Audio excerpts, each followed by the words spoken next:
안녕하세요. 잠사부의 김지한입니다. 벌써 저희가 세 번째인데요. 앞전에는 저희가 선수들 현장을 소개해드렸고, 두 번째는 왜 호스텔인지, 그리고 세 번째 오늘은 무슨 내용인가요? 오늘은 왜 성수동인지에 대해서 말씀을 드리고 싶어서 또 나왔습니다. 간략하게 또 자기소개를 한번 좀 부탁드리겠습니다. 저는 3회차 출연 중인 성수동의 건축주이자 건물주인 숙박업 3년차 대표입니다. 반갑습니다. 그동안에는 운영을 세입자 입장에서 월세를 내고 했다라면, 이제는 몇 군데는 정리를 하시면서 이쪽으로 투자가 이루어지면서 메인이 되시는 거잖아요. 그렇죠. 다 다른 걸로 정리하면서 성수동을 선택하셨는지 일단 그거부터 듣고 싶어요. 성수동은 속도가 정말 너무너무 빨라서, 사실 제가 오늘 촬영하기 전에 성수동 관련해서 유튜버를 좀 많이 보고 왔어요. 유튜브를. 가장 최근 뉴스가 팝업의 성지, 팝업으로 흥하고 팝업으로 망한다. 이게 가장 최근 뉴스더라고요. 네. 2달 전이라고 말씀드렸잖아요. 네. 이 방송이 언제 나갈지 모르겠는데 현재 연무장길은 팝업이 없습니다. 네. 제가 애정하는 다른 일 타고 연무장길 끝을 가면 건대 양꼬치 거리가 나와요. 네. 우리가 메인이라고 하는 연무장길에는 팝업이 없고, 그러니까 양꼬치 쪽으로 팝업이 밀리고 있어요.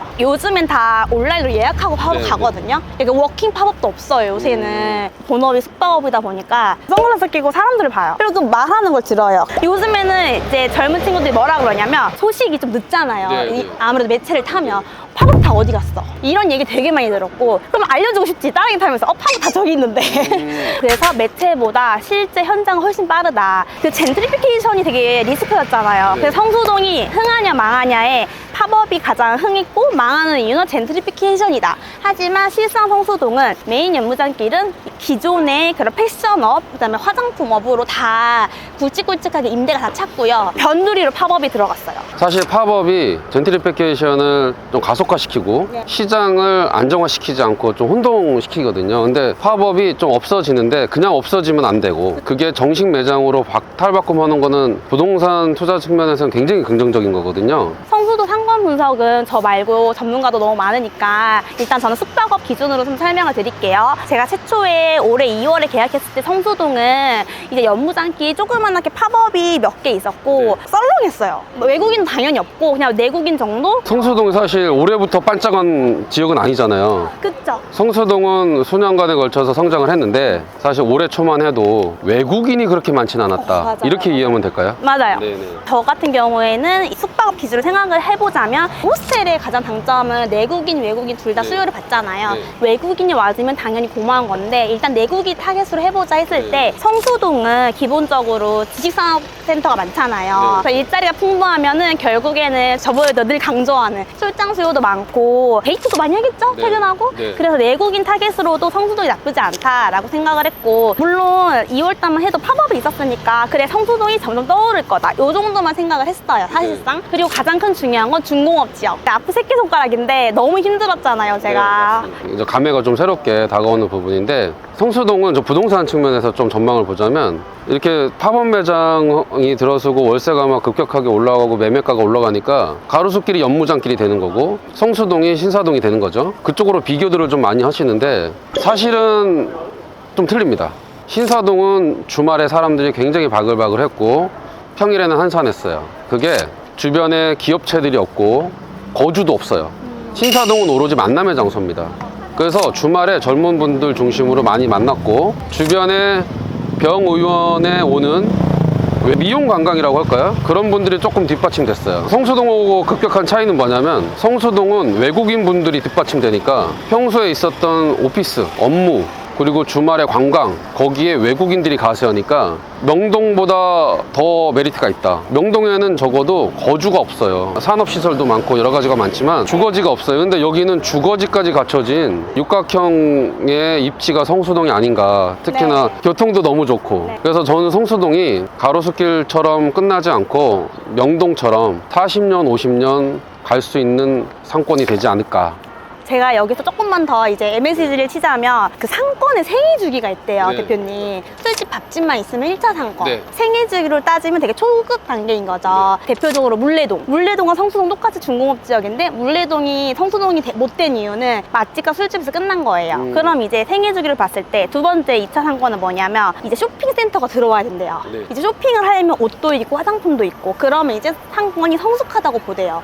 그러면 저희 성수동 같은 경우에는 이미 쇼핑과 의류와 화장품이 너무 많죠. 네. 그래서 물레동보다는 조금 더 안정적인 상권으로 이미 자리 잡혔고 그 중에서도 이제 브랜드가 들어오면 조금 더 성숙한데요. 네. 지금 H&M 공사하고 있거든요. 그리고 아디다스랑 뉴발란스 등 뭐 무신사는 말할 것도 없고요. 네. 되게 다양한 브랜드가 이미 이제 여기 자리를 잡았어요. 마지막 성숙기는 명품 거리가 생기면 이제 마지막 성숙기라고 하더라고요. 네. 럭셔리 상권인데 우리나라엔 그게 없어요. 네. 왜냐면은 유럽은 워킹하면서 명품을 살 수 있지만 우리나라는 청담동인가요? 도산대로에 있잖아요. 있지만 거기는 이제 워킹거리는 아니죠. 그쵸. 네, 그래서 그게 우리나라에서는 럭셔리 스트릿은 없는데 다만 이제 쇼핑에 대해 자리 잡으면 그게 매스 상권이다 했을 때 명동은 확실히 매스 상권이에요. 홍대도 매스 상권이에요. 그렇다면 성수동은 지금 어떤 것 같으세요? 그 맥스 상권으로 가고 있는 거 아닌가. 그렇죠. 저도 그렇게 생각해요. 사람들이 이제 걱정하는, 우려하는 이런 팝업에 대해 젠트리피케이션보다는 상권의 생애주기를 봤을 때 이게 쇼핑과 브랜드가 들어오니까 저는 점점 더 안정화가 되고 있다고 보고 오히려 제 숙소가 있는 북성수 있죠. 네. 북성수로 이제 힙플레이스가 올라오고 있어요. 남성수가 3억에서 4억 사이에 거래가 되고 있고 아틀리길까지 좀 범주가 넓어지면 2억대의 거래가 되고 있어요. 근데 저희는 북성수에 투자를 했단 말이죠. 네. 평당 1억 전후에 투자를 했어요. 결론은 이거예요. 성수동이 이렇게 좋다. 근데 우리가 성수동 핵심 상권에는 투자하기는 조금 겁나고 돈도 없다. 그쵸, 그쵸. 하지만 우리는 북성수에 투자를 했는데 600m의 거리에 투자를 가면서 단가는 2배, 3배로 확확 떨어졌어요. 근데 수익률은 메인 상권처럼 올리면 되는 게 좀 부동산 투자의 되게 핵심 묘미인데 저희가 그걸 호스텔로 정했단 말이죠. 왜냐? 핵심 상권은 소매로 굉장히 잘 되고 있어. 그러면은 숙박이 이 넓은 범주 안에서 받침이 되면 저희는 사실 그게 부동산 투자에서는 되게 살 길인 거죠. 중공업 지역의 숙박업이라는 그 허가가 너무 어려웠잖아요. 너무 힘들었죠. 늙었어요. 그것 때문에. 여기서 지금 살고 계시잖아요. 성수동에. 네. 목숨 걸었잖아요. 네. 저희 업에 단기 임대를 빌려서 성수동 근처에서 한 2달째 살면서 여기를 매일매일 와서 동향을 파악해요. 여기에 어느 시간대에 어느 그런 성별의 어느 나이대 어느 외국인이 뭘 좋아하는지 내국인은 언제 오는지 봤을 때 그래서 제가 생각한 인사이트는 뭐냐면 평일에는 기본적으로 외국인이 엄청 많아요. 네. 거의 명동 수준으로 많거든요. 약간의 차이점이라고 하면은 성수동은 확실히 페피가 많아요. 무슨 피야? 페피. 그게 뭐예요? 패션 피플. 아, 명동은 아무래도 조금 더 연령층이 좀 더 높고 좀 더 이제 관광객스럽다면 여긴 확실히 외국인들이 와도 약간 잡지에서 볼 법한 외국인도 엄청 많고 저는 장사를 해야 되잖아요. 네네. 내 객실을 어떻게 팔까 네. 그걸 중점적으로 보게 되면 지금은 사실 다 많은데 제가 느끼기에는 그 와중에 커플보다는 여자들끼리 쇼핑하는 사람들이 확실히 많고 그러면 숙박으로 생각을 하면 여자들끼리 와서 같은 침대 안 쓰거든요. 침대가 퀸보다 슈퍼싱글 2개가 더 선호되겠죠. 그리고 이제 가족 요인도 은근 많아요. 그럼 대가족이 많으면 어떻게 해요? 룸 2개에 침대 좀 여러 개 주면 가족들이 먹기 충분하죠. 네. 숙박으로 풀어보면 커플을 위한 퀸보다 슈퍼싱글 2개가 낫겠다. 가족들을 위해서 좀 룸을 넓게 해서 방 2개 하면 한 숙소에 머물 수 있겠구나. 약간 그런 인사이트가 있는 거죠. 명동에 저희 그 운영하시는 분들 보니까 도미토리를 점점 선호하고 계시더라고요. 그러니까 성수는 성수만의 또 타깃이 또 있는 거네요. 이것도 물론 제 사견입니다. 네.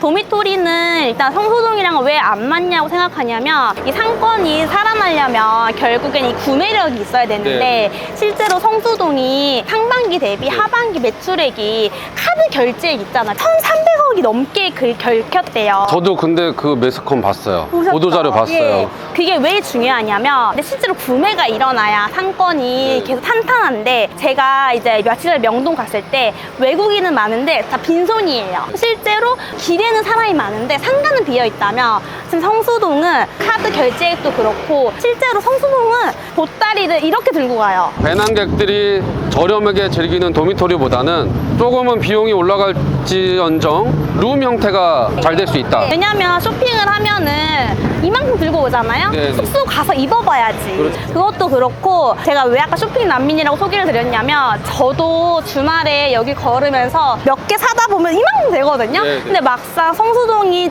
도보로 걸으면 되게 길어요. 네네. 그러면 중간에 지친단 네네. 말이에요. 쇼핑은 계속 해야 되는데 쉴 공간이 없어요. 네네. 실질적으로 연무장에 걸으면 중간중간에 길에서 앉아있는 외국인들 되게 많아요. 그 중에 한 명도 저였거든요. 네. 너무 앉고 싶은데 커피는 못 먹겠고 네. 그러니까 그냥 길바닥에 앉아있는 거예요. 네. 저를 포함한 쇼핑 난민들이 근처에 숙소가 있으면 네. 얼마나 좋겠어요. 또 하나는 성수동이 한 9시만 되면 지하철에서 다 빠져요. 네. 이게 성수동에 숙소가 없으니 뭐 건대나 아니면 동대문, 네. 왕십리 이쪽 아닐까 싶은데 성수동에 숙박이 왜 없죠? 안 나옵니다. 그러니까 이 많은 외국인들이 쇼핑 난민이 되는 거예요. 숙소가 네. 없어서. 지금 이 뒤에 보이시는 이 많은 외국인 분들이 성수동에 숙소가 없습니다. 왜냐? 저희가 지금 공사 중이고 내일 모레 오픈을 앞둔 저희 호스텔이 성수동 호스텔 1호점입니다. 성수동에 중공업 지역에 호스텔이 사례가 없었기 때문에 그 사례를 만드는 게 굉장히 어려웠거든요. 사례가 나와서 이젠 앞으로는 호스텔이 뚫렸는데 결론은 메인거리는 이렇게 많은 사람들이 찾아줬으니 부동산 값이 올랐고 주변에는 성장 동력이 없었어요. 근데 주변이 숙박업으로 허가가 나는 게 검증이 됐으니 이전 주변 부동산도 뜰 것이고 숙박이 해결되는 순간 메인거리는 더 비싸질 것이고 더 많은 사람들이 찾을 것이고 이게 저희의 오늘의 핵심입니다. 그리고 네. 그 산 증인 네. 건축가에 물어보세요. 아까 대표님이 이제 호스텔이 생겨도 우리는 경쟁 관계가 아니라고 하는 게 저 너무 공감하는 게 저는 객실 5개예요. 이렇게 사람이 많아도 하루에 5개밖에 못 팔아요. 공간을 파는 거잖아요. 저희 시간은 한정돼 있는데. 그래서 이렇게 많은 관광객들을 수요를 흡수하려면 여기저기 좀 숙박업이 그래도 받쳐줘야 그러면- 공생관계로 이렇게 클 수 있다고 생각해요. 저도. 좋습니다. 그러면은 저희 채널 보고 누군가 문의 오면 네. 어떤 과정으로 허가를 받았는지 어떤 점을 챙겨야 되는지 물론 제가 건축적으로 체크해야 될 영역도 있고 대표님이 방향성도 잡아주시고 좀 도와주실 용의가 있으세요? 제가 아는 범위 내에서는 당연히 도와드리는데 대표님 저 여기 한 달 살 정도로 열정 넘치잖아요. 맞습니다. 제가 맡은 임무에 대해서 성실성의가 돼야죠. 오늘 조금 인허가가 1호점이다 깜짝 놀라신 분들 많을 거예요. 그래서 다음에는 인허가의 과정과 뭐를 챙겨야 되는지 현장에서 완성된 거 좀 보여드리면서 더 많은 이야기를 좀 드리면 될 것 같아요. 감사합니다. 여기서 인사드리도록 하겠습니다. 감사합니다. 안녕. 안녕.